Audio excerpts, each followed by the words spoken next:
The nurse is caring for child who is post-tonsillectomy and adenoidectomy. The nurse should plan to assess which of the following complication. ഈ ക്വസ്റ്റിൻ്റെ അകത്ത് tonsillectomy അഡിനോയിഡെക്ടമി ചെയ്ത സർജറിക്ക് ശേഷം വരാൻ chance ഉള്ള മെയിനായിട്ടുള്ള കോംപ്ലിക്കേഷൻസ് എന്നാണ്. First option pulmonary hypertension, hemorrhage, hearing loss and orthopnea. ഇതിൽ പൾമിനറി ഹൈപ്പർ ടെൻഷൻ ടോൺസിലെക്ടമിക്കും അഡിനോയിഡെക്ടമിക്കും ശേഷം വരാൻ ചാൻസ് ഉള്ള ഒരു റീസൺ അല്ല. So pulmonary hypertension we have to remove. Then hearing ലോസിന് ചാൻസ് ഇല്ല, ഓർത്തോപീനിയയ്ക്കും ചാൻസ് ഇല്ല. ടോൺസിലെക്ടമി അഡിനോയിഡെക്ടമിക്ക് ശേഷം വരാൻ ചാൻസ് ഉള്ള ഏറ്റവും മേജർ കോംപ്ലിക്കേഷൻ ഹെമറേജ് ആണ്. അതിനുശേഷം ലേറ്റർ കോംപ്ലിക്കേഷനായിട്ട് വരാൻ ചാൻസ് ഉള്ളത് ഇൻഫെക്ഷനാണ്. സോ പ്രൈമറി കോംപ്ലിക്കേഷൻ ഹെമറേജും ലേറ്റർ കോംപ്ലിക്കേഷൻ ആയിരുന്നു ക്വസ്റ്റനെങ്കിൽ നിങ്ങൾ ഇൻഫെക്ഷനുമാണ് ചൂസ് ചെയ്യേണ്ടത്. Next, a neonate is admitted to the neonatal care unit with a meningomyelocele. Which of the following action should the nurse perform to prevent infection of the meningomyelocele sac? A newborn care unit. A newborn is admitted with the meningomyelocele. Then which action the nurse has to take to prevent the infection of the meningomyelocele sac? Here question നന്നായിട്ട് ശ്രദ്ധിക്കണം. കാരണം മെനിഞ്ചോമൈലോസിൽ open അല്ല, it's already സാക്കാണ്. ഇങ്ങനെ rupture ആയിട്ടില്ല, സാക്കിൽ തന്നെയാണ്. ഇങ്ങനെയുള്ളപ്പോൾ ഈ sac വഴി infection വരാതെ എന്താണ് ചെയ്യേണ്ടത് എന്നാണ് ക്വസ്റ്റ്യൻ. ഓപ്പൺ ആണെങ്കിൽ അതിൻ്റെ മാനേജ്മെൻറ്റ് ഡിഫറൻറ്റും, സാക്കിൽ തന്നെയാണെങ്കിൽ ഇത് ഓപ്പൺ അല്ലെങ്കിൽ അതിൻ്റെ മാനേജ്മെൻറ്റ് ഡിഫറൻറ്റുമാണ്. സോ ക്വസ്റ്റ്യൻ നന്നായിട്ട് വായിച്ചിട്ട് വേണം അതിന് ആൻസർ ചെയ്യാൻ. First, wash the sac with Betadine every shift, expose the defect to the room air, apply antibiotic cream every 24 hours, cover the sac with sterile dressing. ഇതാണ് ഇതിൻ്റെ അകത്ത് ഓപ്ഷൻസ് ആയിട്ട് വരുന്നത്. മെനിഞ്ചോമൈലോസിൽ എന്നാണെന്നറിയാം, protrusion of spinal with meninges with cerebro spinal fluid through the back, അതായത് ബാക്കിൽ വരുന്ന ഒരു പ്രൊട്രൂഷനാണ്. ഇതൊരു കൺജനൈറ്റൽ അനോമലി ആണ്. First, wash the sac with Betadine every shift. Betadine നവേ days moles of the ഹോസ്പിറ്റലിൽ നിന്ന് ഇറാഡിക്കേറ്റ് ചെയ്തുകൊണ്ടിരിക്കുന്നതാണ്. കാരണം ബെറ്റാഡിൻ വഴി ഇൻഫെക്ഷൻ വരാൻ ചാൻസ് ഉണ്ട്. സുഡോമോണസ് ഇൻഫെക്ഷൻ പോലെയുള്ള കൊളനൈസേഷന് ചാൻസ് ഉള്ളതുകൊണ്ട്. അത് മാത്രമല്ല, സാക്ക് ബെറ്റാഡിൻ വെച്ച് ക്ലീൻ ചെയ്യേണ്ട ആവശ്യമില്ല. കാരണം കണ്ടൻസ്, അതായത് body contents, spinal cord, CSF fluid എല്ലാം ഇൻസൈഡ് ദ സാക്കാണ്. അത് ഓൾറെഡി റപ്ചർ ആകാത്തത് കൊണ്ട് ബെറ്റാഡിനോ അല്ലെങ്കിൽ എന്തെങ്കിലും വിധത്തിലുള്ള ആൻറ്റിസെപ്റ്റിക്കോ ആൻറ്റി മൈക്രോബിയലോ ക്രീമിൻ്റെ ആവശ്യമില്ലാത്തതുകൊണ്ട് ഈ ഓപ്ഷൻ റോങ് ആണ്. Expose the defect to the room air expose ചെയ്യാൻ പാടില്ല. 2 റീസണാണുള്ളത്. ഫസ്റ്റ്, ഈ സാക്ക് ഒരു തിൻ സാക്കാണ്. ഇത് എക്സ്പോസ് ചെയ്താൽ ഫസ്റ്റ് ഇത് ഡ്രൈ ആകും, റപ്ചർ ആകും, ഇൻഫെക്ഷന് ചാൻസ് ഉണ്ട്. ഇൻഫെക്ഷൻ വരും, റപ്ചർ ആകും, ഡ്രൈ ആകും. ഈ 3 റീസൺ കൊണ്ട് expose to room air is not recommended. So it's we have to eliminate. Third, apply antibiotic cream for every 24 hours. എല്ലാ 24 മണിക്കൂറും ആൻറ്റിബയോട്ടിക്. ഞാൻ ഓൾറെഡി പറഞ്ഞു, ഇത് ഓൾറെഡി സാക്കാണ്, റപ്ചർ ആയിട്ടില്ല. സോ ആൻറ്റിബയോട്ടിക് ഒരു ക്രീമും അപ്ലൈ ചെയ്യാൻ പെർമിഷൻ ഇല്ല. സോ അതും എലിമിനേറ്റ് ചെയ്യുക. First, cover the sac with sterile dressing. ഇതാണ് ഓപ്ഷൻ. കാരണം sac with sterile dressing means wet sterile saline ഗോസാണ്. സലൈൻ ഗോസാണ് വെക്കേണ്ടത്. കാരണം സാക്ക് ഡ്രൈ ആകാൻ പാടില്ല. ആ മോയ്സ്ചർ നിലനിർത്താൻ വേണ്ടിയിട്ട് വെറ്റ് സ്റ്റെറൈൽ ഗോസ് വെച്ചാണ് ഡ്രസ്സിങ് ചെയ്യേണ്ടത് സർജറി വരെ. സർജറിക്ക് ശേഷം നോർമൽ ക്ലീനിങ് ടെക്നിക്ക്, അതായത് നോർമൽ ഡ്രസ്സിങ് ടെക്നിക്കാണ്. സർജറിക്ക് മുമ്പ് ഇത് സാക്കായിരിക്കുമ്പോൾ വെറ്റ്, ഇവിടെ ഒരു വെറ്റൂടെ വേണം. വെറ്റ്, ഇതൊരു പ്രീവിയസ് ക്വസ്റ്റ്യൻ ആണ്. വെറ്റ് സ്റ്റെറൈൽ സലൈൻ ഗോസാണ് dressing. Next, a newborn was admitted to the NIC with a tracheoesophageal fistula TOF. Which of the following nursing intervention should be included? TOF, tracheoesophageal fistula, means there is an abnormal connection between trachea and esophagus. ട്രക്കിയുടെയും ഈസോഫാഗസിൻ്റെ function different ആണ്. Trachea ലങ്സിലേക്കുള്ള opening ആണ്. That means respiration, inspiration എക്സലേഷന് help ചെയ്യുന്ന means ആണ് wind പൈപ്പാണ് trachea. Esophagus food സ്റ്റൊമക്കിലേക്ക് പോകുന്ന ക്യാരി ചെയ്യുന്ന മീൻസ് ട്യൂബാണ് ഈസോഫാഗസ്. അപ്പോൾ ഈ ട്രക്കിയയും ഈസോഫാഗസിനും തമ്മിൽ ഒരു അബ്നോർമൽ കണക്ഷൻ ഉള്ളത് കൊണ്ട് തന്നെ ഈ കൊച്ചിന് ഫുഡ്, അതായത് ഒരു ബേബിക്ക് ന്യൂനേറ്റ്സിന് ഫുഡോ വെള്ളമോ ഓറലി കൊടുക്കാൻ സാധിക്കില്ല. കാരണം ഈ ഈസോഫാഗസ് വഴിയുള്ള അബ്നോർമൽ കണക്ഷൻ വഴി അല്ലെങ്കിൽ ഷണ്ട് വഴി ഇത് ട്രക്കിയയിലേക്ക് പോവുകയും ആസ്പിറേറ്റ് ചെയ്യുകയും ചെയ്യും. സോ ഓറലി ഒന്നും റെക്കമെൻഡഡ് അല്ല ഈ കണ്ടീഷനിൽ എന്ന് നിങ്ങൾ അറിഞ്ഞിരിക്കണം. First option, elevate the head for feeding, elevate the head but keep the baby NPO, insert a nasogastric tube for feeding, encourage the mother to breast feed. ഇതിൻ്റെ അകത്ത് ഓൾറെഡി ഞാൻ പറഞ്ഞു, ഫുഡ് ഫ്ലൂയിഡ് ഒന്നും ഓറലി കൊടുക്കാൻ സാധിക്കില്ല. കാരണം ഒരിക്കലും അത് സ്റ്റൊമക്കിൽ പോകില്ല, ലങ്സിലാണ് പോകുന്നത്. Elevate the head for feeding wrong ആണ്. എലിവേറ്റ് ദ ഹെഡ് എന്ന് മാത്രമായിരുന്നെങ്കിൽ റൈറ്റ് ആയിരുന്നു. For feeding it's wrong. Insert a nasogastric tube for feeding, insert a nasogastric tube right ആണ്. എക്സസീവ് സെക്രീഷനെ ഡ്രെയിൻ ഔട്ട് ചെയ്യാൻ നേസോഗ്യാസ്ട്രിക് ട്യൂബ് ഇടേണ്ടതാണ്, പക്ഷേ ഫീഡിങ്ങിനായതുകൊണ്ട് അത് റോങ് ആണ്. Encourage the mother to breast feed, ഇത് അബ്സല്യൂട്ട്ലി റോങ് ആണ്. ഇതിൻ്റെ answer, elevate the head of the baby head but keep the child എൻബിയോ. Baby should be എൻബിയോ until സർജറിക്ക് ശേഷം ഒരു NG ട്യൂബാണ് ഇടുന്നത്. NG ട്യൂബ് റിമൂവ് ചെയ്യാൻ നമുക്ക് സാധിക്കില്ല. റിമൂവ് ചെയ്യുന്നത് as advised by the surgeon once the healing ഒക്കെ മീൻസ് അവിടെ സർജറി ചെയ്ത് റിപ്പയർ ചെയ്തു അതിന് ശേഷം, അതായത് ഒരു 3 വീക്സിന് ശേഷമാണ് NG ഇൻസേർട്ട് ചെയ്യുന്നത്. Once NG accidentally pull out ആയാൽ ഒരാൾക്കും ഇൻസേർട്ട് ചെയ്യാനുള്ള പെർമിഷൻ ഇല്ല. അത് സർജൻ അണ്ടർ അൾട്രാസൗണ്ട് ഗൈഡൻസിലാണ് ഇൻസേർട്ട് ചെയ്യാവുന്നത്. അല്ലെങ്കിൽ ആ സ്യൂച്ചർ സൈറ്റിൽ പോകാനും സ്യൂച്ചർ റപ്ചർ ആകാനുള്ള ചാൻസ് ഉള്ളതുകൊണ്ട് ട്രക്യോ ഈസോഫാജിയ ഫിസ്റ്റുലയിലിട്ട NGT ആക്സിഡൻ്റലി ഔട്ടായാൽ നേഴ്സിനോ അല്ലെങ്കിൽ വേറെ ആർക്കോ റീഇൻസേർട്ട് ചെയ്യാനുള്ള റൈറ്റ് ഇല്ല. അത് സർജനാണ് under ultrasound guidance.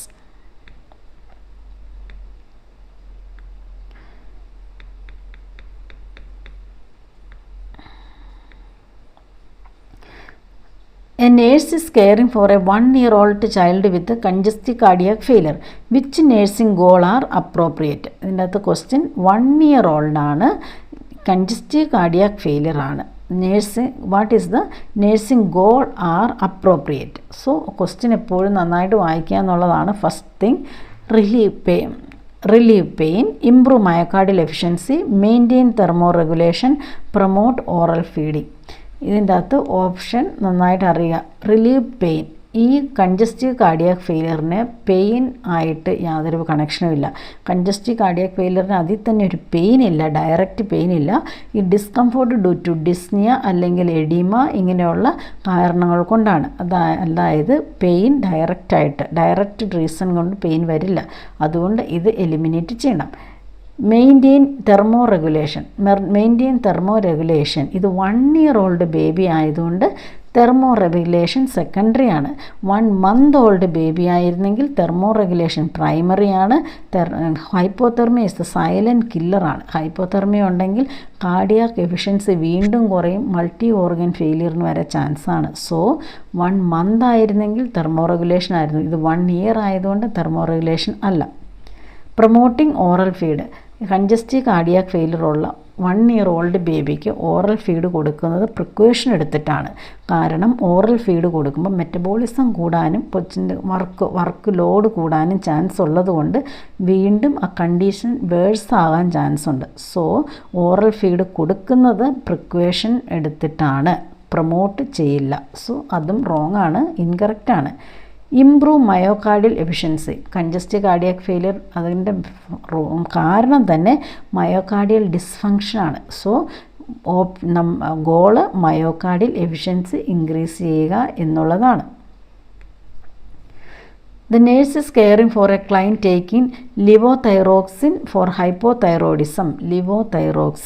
Which finding indicate a side effect of this medication? ഈ മെഡിക്കേഷൻ്റെ സൈഡ് ഇഫക്റ്റ് ലിവോതൈറോക്സിൻ്റെ weight loss, weight gain, light sensitivity, excessive sleepiness. ഇതാണ് options. First weight gain.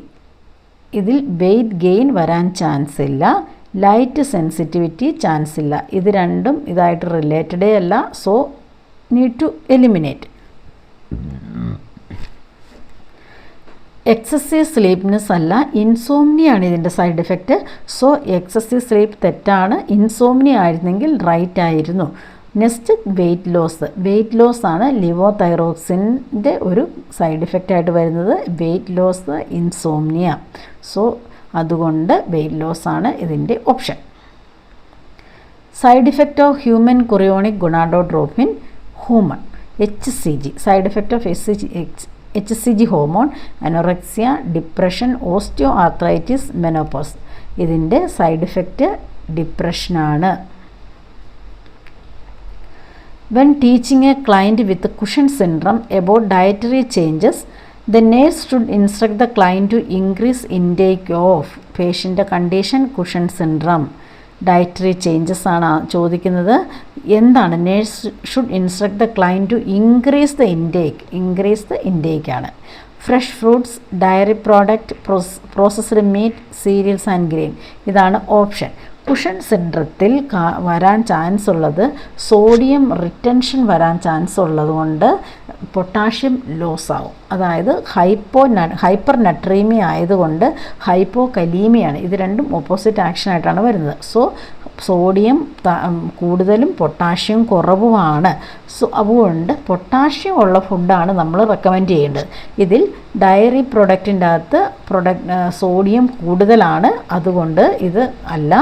Processed meat, cereals and grain, ഇതിലെല്ലാം സോഡിയത്തിൻ്റെ content high ആണ്, അതുകൊണ്ട് ഇത് eliminate ചെയ്യണം. അടുത്തത് ഫ്രഷ് ഫ്രൂട്ട്സിൽ പൊട്ടാഷ്യം ആണ് high. So potassium is recommended. That means fresh fruits is recommended. Answer option A. The neonate is delivered by cesarean section and the baby should be transported to NICU. Which type of baby incubator should be used? ഈ ക്വസ്റ്റിനകത്ത് ഒരു baby caesarean section കഴിഞ്ഞ് labour റൂമിൽ അല്ലെങ്കിൽ otherwise OTയിൽ നിന്ന് NICUയിലേക്ക് transport ചെയ്യുകയാണ്. ആ സമയത്ത് ഏറ്റവും കൂടുതൽ ശ്രദ്ധിക്കേണ്ടത് ബേബിയുടെ ഹൈപ്പോതെർമിയ വരാതെ, അതായത് തെർമോ റെഗുലേഷൻസ് ആണ്. ഏത് ഇൻക്യുബേറ്ററാണ് ഇതിന് ചൂസ് ചെയ്യുന്നത് എന്നാണ് question. Closed box incubator, portable incubator, double would incubator, servo controlled incubator. ഇതാണ് question. Closed box incubator nowadays അത്ര യൂസ് ചെയ്യുന്നതല്ല, പക്ഷേ അത് ICUയിലോ അല്ലെങ്കിൽ നഴ്സറി ഇങ്ങനെയുള്ള സ്ഥലങ്ങളിൽ യൂസ് ചെയ്യുന്നതാണ്. അത് ട്രാൻസ്പോർട്ട് പർപ്പസിനുള്ളതല്ല. പോർട്ടബിൾ ഇൻക്യുബേറ്റർ ആണ് പോർട്ടബിൾ പർപ്പസിന് യൂസ് ചെയ്യുന്നത്. അത് സെറ്റ് ടെമ്പറേച്ചറൊക്കെ ഉണ്ട്. സോ പോർട്ടബിൾ ഇൻക്യുബേറ്റർ ആണ് ഇതിൻ്റെ ആൻസർ. ഡബിൾ വോൾഡ് ഇൻക്യുബേറ്റർ ICUയിലൊക്കെ ഇന്ന് ഏറ്റവും കൂടുതൽ, അതായത് NICUയിലൊക്കെ ഏറ്റവും കൂടുതൽ യൂസ് ചെയ്യുന്ന ഡബിൾ വോൾഡ് ഇൻക്യുബേറ്ററാണ്. അത് ടെമ്പറേച്ചറിനെ നഷ്ടപ്പെടാതെ പ്രിവെൻറ്റ് ചെയ്യുന്നതിന് വേണ്ടി, അതായത് ബേബിക്ക് ഹൈപ്പോതെർമിയ വരാതെ സേവ് ചെയ്യുന്നത് ഈ ഡബിൾ വോൾഡ് ഇൻക്യുബേറ്ററാണ്. സെർവോ കൺട്രോൾഡ് ഇൻക്യുബേറ്റർ ഇതെന്തെങ്കിലും പ്രൊസീജിയറുകൾക്കോ എന്തൊക്കെയാണ് ചെയ്യുന്നത്. സെർവോ കൺട്രോൾഡ് ഇൻക്യുബേറ്റർ ഇതും ICUയിൽ യൂസ് ചെയ്യാറുണ്ട്, പക്ഷേ ട്രാൻസ്പോർട്ട് പർപ്പസിന് വേണ്ടി യൂസ് ചെയ്യാറില്ല. അതുകൊണ്ട് ഇതിൻ്റെ ആൻസർ പോർട്ടബിൾ ഇൻക്യുബേറ്റർ ആണ്. The nurse is giving health education for A mother who has mastitis. Which of the following state by the mother about what she need to do indicate additional education needed? That means the mother is having mastitis and she is education കൊടുക്കുകയാണ്. ഇതിനകത്ത് ഏത് information, otherwise ഏത് statement by the mother indicate she need further education? That means she did not understand the health education or she is not clear about the health education. Then first, take antibiotics, use analgesic, wear a supportive bra, stop breastfeeding. ഇതിൽ ഏതാണ് മദറിന് further indication കൊടുക്കുന്നത്? അതായത് wrong statement ഏത്? Take antibiotic. Of course antibiotic can take mastitis, inflammation of the breast, so antibiotic can take. That's why this is A correct statement. അതല്ല. Use അനാൽജസിസ്. Of course അനാൽജസിസ് എടുക്കാം. വേറെ supportive ബ്ര അതും right ആൻസറാണ്, right statement ആണ്. അതുകൊണ്ട് അതല്ല നമ്മുടെ answer. Stop breast feeding. Breast feeding stop ചെയ്യേണ്ട ആവശ്യമില്ല.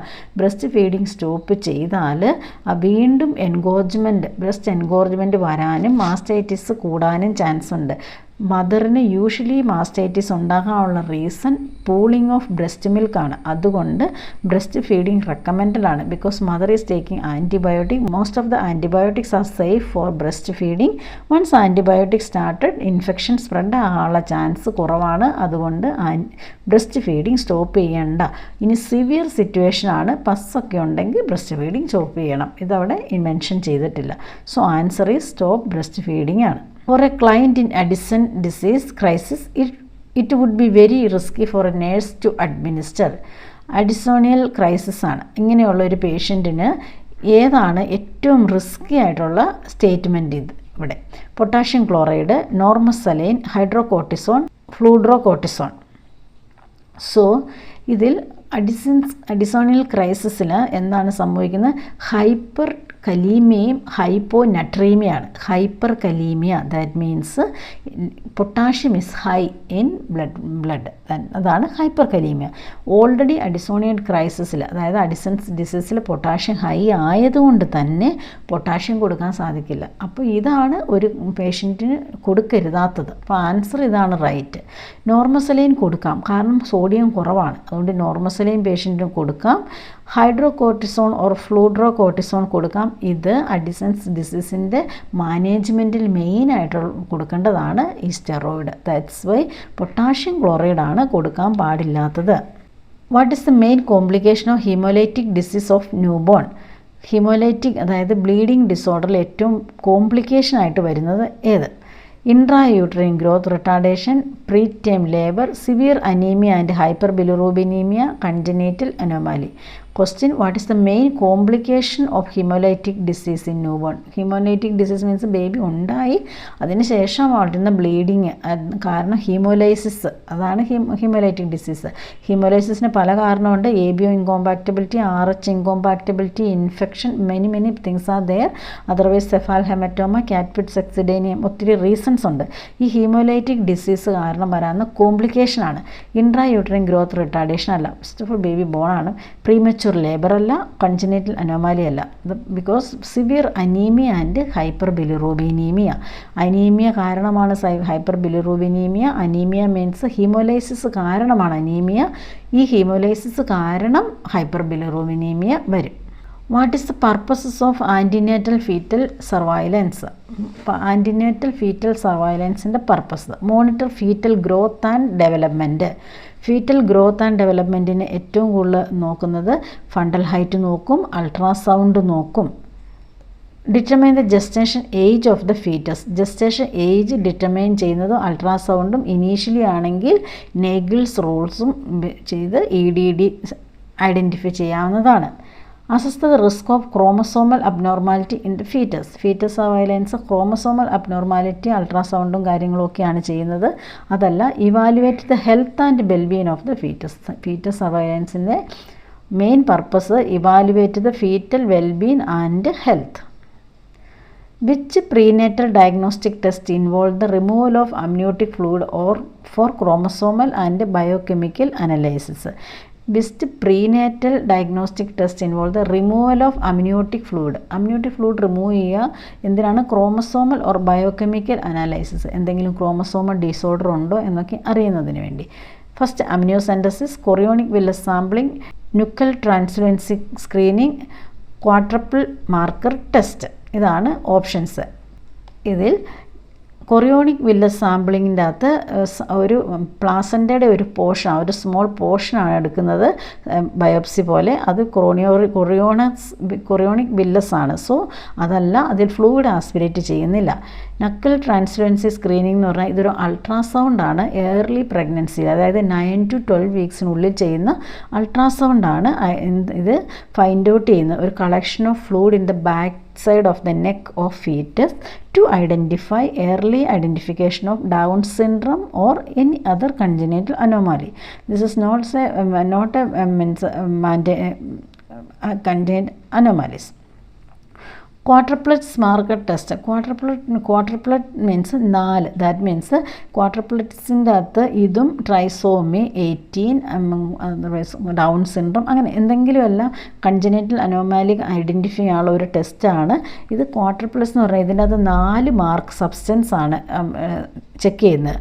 അതായത് alpha fetoprotein, HCG, estrogen, inhibition B, ഇങ്ങനെ 4 സബ്സ്റ്റൻസ് ചെക്ക് ചെയ്യും. Which of the following prenatal screening test is considered the most accurate for assessing the risk of Down syndrome? Down syndrome assess ചെയ്യാനുള്ള most accurate, ഈ കാണുന്ന എല്ലാം down syndrome assess ചെയ്യാനുള്ളതാണ്, പക്ഷേ ഇതിൻ്റെ അകത്ത് most accurate ആണ് ചോദിക്കുന്നത്. ഫസ്റ്റ് നെക്വിൽ ട്രാൻസ്ലുവൻസി സ്ക്രീനിങ്, ഇത് മോസ്റ്റ് ആക്യുറേറ്റ് അല്ല. ഈ നെക്വിൽ ട്രാൻസ്ലുവൻസി സ്ക്രീനിങ് അൾട്രാസൗണ്ട് റിസൾട്ട് പോസിറ്റീവ് ആണെങ്കിൽ ഫർദർ ടെസ്റ്റ് ചെയ്തിട്ടാണ് അത് കൺഫേം ചെയ്യുന്നത്. സോ അതല്ല. അമ്നിയോസെൻറ്റസിസ് അല്ല. അമ്നിയോസെൻറ്റസിസിനേക്കാളും കൊറിയോണിക് വില്ലസ് സാമ്പിളാണ് ഇതിൻ്റെ അകത്ത് മോസ്റ്റ് ആക്യുറേറ്റ്. ഇതിൻ്റെ അകത്ത് അമ്നിയോസെൻറ്റസിസും കൊറിയോണിക് വില്ലസ് സാമ്പിളിങ്ങും ഉള്ളത് കൊണ്ടാണ് ഈ ഒരു ഓപ്ഷൻ ഇല്ലെങ്കിൽ നിങ്ങൾ അമ്നിയോസെൻറ്റസിസ് ചൂസ് ചെയ്യണം. ക്വാഡ്രപ്ലറ്റ്സ് മാർക്കറും അത്ര കൺഫേം ചെയ്യുന്നതല്ല. ഇതിൽ ഏറ്റവും ആക്യുറേറ്റ് ഡൗൺ സിൻഡ്രത്തിൻ്റെ ഏറ്റവും ആക്യുറേറ്റ് കൊറിയോണിക് വില്ലസ് സാമ്പിളിംഗ് ആണ്.